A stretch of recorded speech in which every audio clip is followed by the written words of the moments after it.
The Secret of the Velvet Shelf.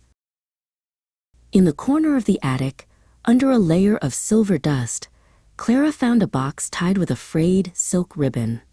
It was a gift from her grandmother, a treasure from a time before Clara was even a thought. Inside, nestled in yellowed tissue paper, lay a porcelain doll. The doll had glass eyes that caught the light and a dress of deep crimson velvet. Her name, according to a small tag tied to her wrist, was Alara. She looked perfectly still, yet there was something about the way she tilted her head that made her look like she was listening. That night, Clara placed Alara on the high shelf above her bed. As the moon rose, the room grew silent, except for a sound like the rustle of dry leaves. A tiny, thin voice drifted through the air, whispering words Clara couldn't quite catch.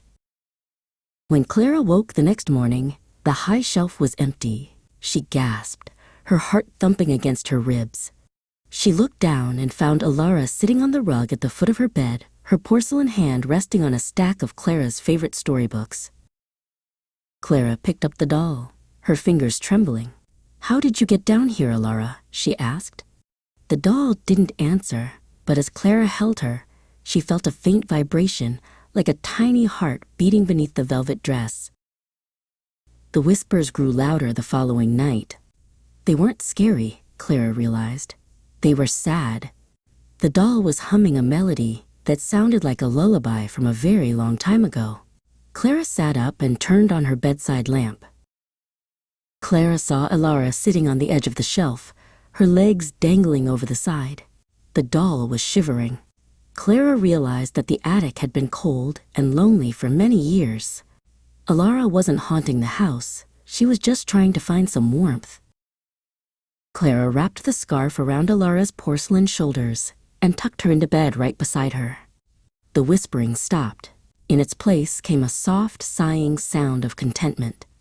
Alara's stiff wooden fingers seemed to soften as she leaned against Clara. Every night after that, the whispers turned into stories. Alara told Clara about the grand balls her grandmother had attended and the secret gardens they had explored together. They became the best of friends, sharing tea parties and silent secrets. People said the doll was haunted, but Clara knew better. Alara was simply a keeper of memories, finally found by someone who was willing to listen. Together, the girl and her doll watched the moon rise, no longer afraid of the shadows.